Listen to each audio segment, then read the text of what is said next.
খুলনা ওয়াসার উপব্যবস্থাপনা পরিচালক ঝুমুর বালার বিরুদ্ধে অনিয়ম, দুর্নীতি ও রাষ্ট্রীয় নির্দেশনা অবজ্ঞার অভিযোগে উত্তাল হয়ে উঠেছে প্রতিষ্ঠানটি।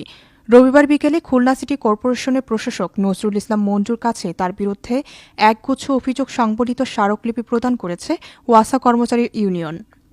স্মারকলিপিতে ঝুমুর বালার বিরুদ্ধে প্রশাসনিক ও আর্থিক খাতের একাধিক গুরুতর অনিয়ম তুলে ধরা হয়। অভিযোগ করা হয়, গত বছরের ৩১শে ডিসেম্বর রাষ্ট্রীয় শোক ও ছুটির নির্দেশনা উপেক্ষা করে তিনি অফিস খোলা রাখেন এবং প্রীতিভোজের আয়োজন করেন। ওই দিন জাতীয় পতাকা অর্ধনমিত না রেখে তিনি রাষ্ট্রীয় শিষ্টাচার লঙ্ঘন করেছেন বলেও দাবি কর্মচারীদের।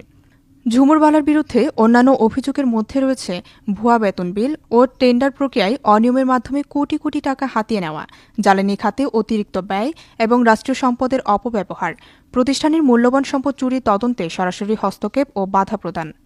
এ সময় উপস্থিত ছিলেন ইউনিয়নের সাধারণ সম্পাদক জিএম আব্দুল গফফার ও সহ সাধারণ সম্পাদক মোহাম্মদ রবিউল ইসলাম সহ শীর্ষ নেতৃবৃন্দ।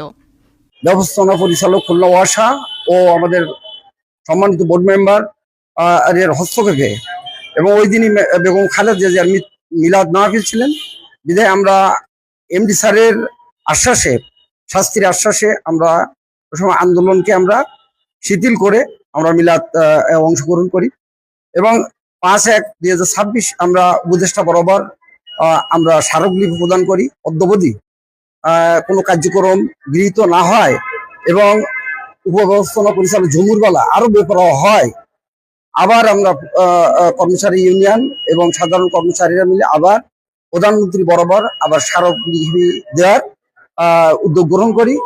এর মোতাবেক আমাদের মন্ত্রী মহোদয়, আমাদের স্থানীয় সরকার পরিবহন সমবায় মন্ত্রী, আমাদের সচিব স্থানীয় সরকার, সিনিয়র সচিব জনপ্রশাসন মন্ত্রণালয়, প্রশাসক খুলনা সিটি কর্পোরেশন, ওই বাংলাদেশ জাতীয় সংসদ বরাবর আমরা অনুলিপি প্রদান করি।